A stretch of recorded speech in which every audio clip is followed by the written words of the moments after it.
Chapter 13. By the time I was inside of Brody's ramshackle old house, I heard a dog bark, then another. In the dim light of the half moon, I saw 3 or 4 of them coming down the driveway toward me. What should I do? If I ran, they'd chase me, but if I stood still, they'd just sniff me and leave me alone. They looked like hounds of some kind, not very big, hopefully not fierce either. They stopped about 2 feet away and kept barking. A light on the front porch came on and the front door opened. "Brody," I yelled, "it's me, Daniel. Call off the dogs." A gruff male voice called, "You the boy from the Estes farm?" "Yes, sir." The dogs surrounded me, sniffing and muttering to one another in dog language. The man whistled and the dogs ran up the drive toward the house. "Come on," he called to me. "They won't hurt you." Keeping an eye on the dogs just in case he was wrong, I climbed the porch steps. "I saw you at the house," he said. "I was in the search party. I'm sorry we didn't find your little sister. We done our best, but..." Shaking his head, he called Brody. "The boy from the Estes farm is here. He wants to see you." Brody came to the door. "What do you want?" "Can I talk to you about something?" I shot a quick look at his dad, hoping Brody would get the message that this was just between me and him. "If it's about your sister, I already told you what I think." "Well, it's actually about Celine." "Celine?" Mr. Mason leaned closer. I smelled beer and cigarette smoke on his breath. "It's really her, then?" "The O'Neills think so." "Where's she now?" Brody asked. I gave up on trying to keep things between him and me. "I don't know. She ran away." "Went back to the cabin, I reckon," Mr. Mason said. "That's what I think, too." I looked at Brody. "Maybe Erica's there, too. Will you go up there with me?" Mr. Mason put a hand on my shoulder. "You go on home, boy. Ain't a soul in this valley that will go with you. Certainly not my boy." "She's my sister," I said. "I have to get her back." Brody shook his head. "How you think you'll do that? Just knock on the door and say, 'Please, Miss Auntie, give me my sister'?" Mr. Mason sighed. "Do like I said, boy. Go home. There's nothing you, nor me, nor anyone else can do for your sister." "But..." Mr. Mason stopped me. "Go home before you freeze to death." I left them standing on the porch watching me as if to make sure I went home. I walked off in the right direction, but once I reached to the end of the driveway, I headed into the woods. I hadn't gone far when I heard a noise behind me, as if something were following me. I glanced over my shoulder and saw nothing. If I ran, whatever it was would chase me, so I kept walking, hoping it was a fox. "Wait up, Daniel." Brody ran toward me. He had one of the dogs with him. "You're going up there, aren't you?" "Are you coming with me?" "Not me, but I brought Bella. Don't know if she'll protect you, but if you get lost, she'll bring you home." He held out the dog's leash and I took it. "She's a good old dog." Brody bent down to scratch behind Bella's ears. "Part beagle, part foxhound, part something bigger. Just a mutt, really. But she's smart as all get out. You tell her home and she'll lead you there." "Thanks." I patted Bella and she wagged her tail. She had a pointed nose, a sharp face, and perked up ears. Her fur was white with dark patches and her legs were long. She was sleek and slim, and I could tell by her eyes that she was smart, like Brody said. "You be careful." Brody stepped back, and I didn't know if he was talking to the dog or to me.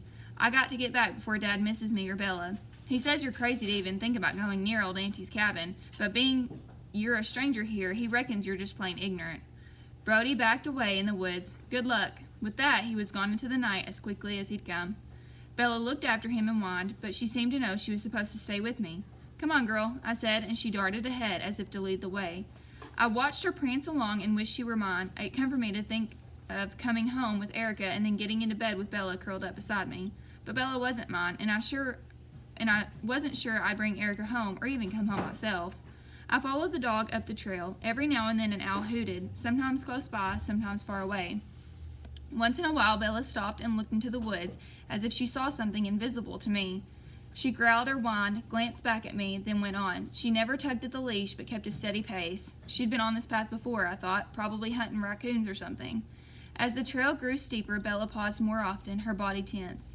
She walked closer, dropping back until she was almost by my side. The wind blew harder up there, and the moon slid in and out from the clouds, sometimes lighting the path, sometimes casting it into darkness.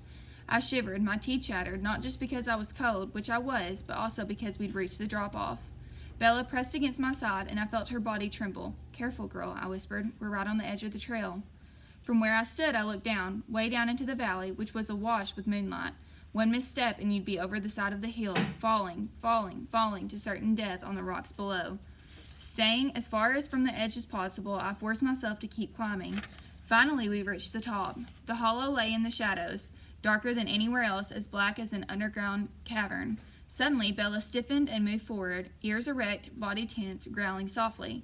Something moved in the hollow below us. Bella's growl turned into a whine, and she pressed against me as if she were frightened.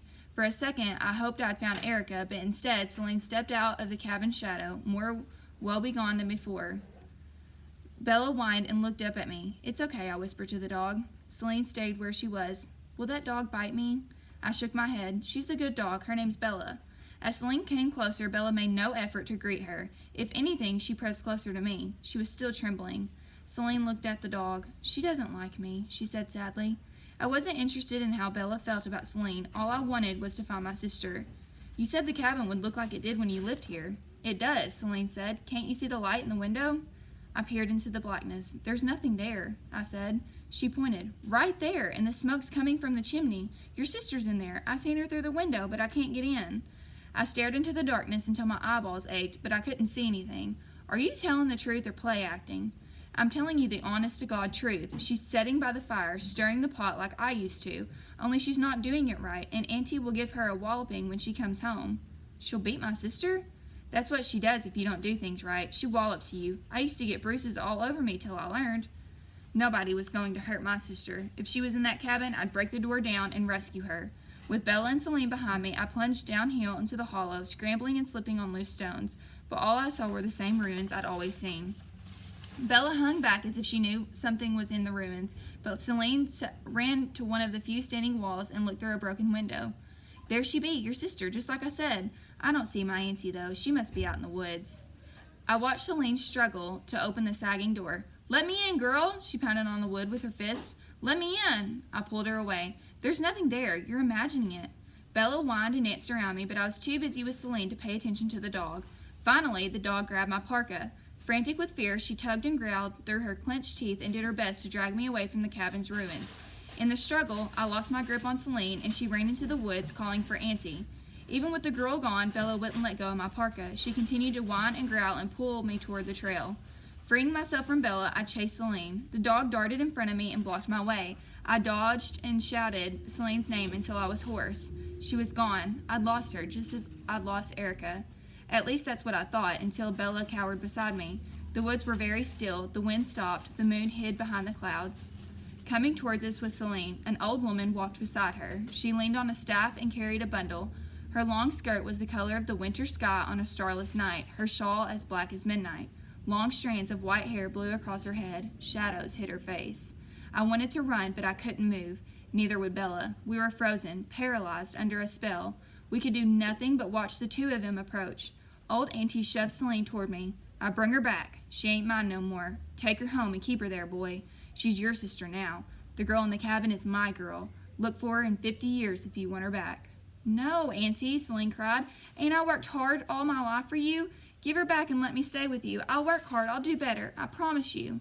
Celine tried to embrace old Auntie, but the old woman pushed her away. The girl sprawled on the ground at my feet. Bella sniffed her and whimpered.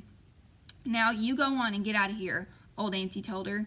"Don't let me see you no more. Don't come looking for me. Stay away from my cabin. You hear me?" Celine lay on the ground, a pathetic little creature. Her body shook with sobs. "If you come begging at my door again, I'll send my boy after you." Old Auntie spit on the ground. "You know what he can do, girl. He'll make you sorry, and that's the truth." Celine shuddered and peered into the darkness. Sorry. "Is he close by?" she whispered. "Bloody Bones can be here or he can be far, but I reckon he's close enough to come if I whistle." She leaned down to peer into Celine's face. "You want me to fetch him?" No, Auntie, don't whistle for him," Celine begged. "I'll go away and I won't come back no more." While she spoke, she stared about, wild-eyed, searching in the darkest shadows, as if Bloody Bones might be hiding behind a tree or a bush or a rock. The moon came out then and shone full on Auntie's face. Her eyes were sunk deep in their sockets. Her skin stretched across her skull. A few yellow teeth sat crooked in her lipless mouth, and her nose was no more than sharp bone. She looked like she should be in her grave, not here in the woods. She screeched with laughter and stuck her face so close to mine that I could smell her breath, rotten with decay. "Why, boy, I don't believe you ain't ever seen the likes of me before."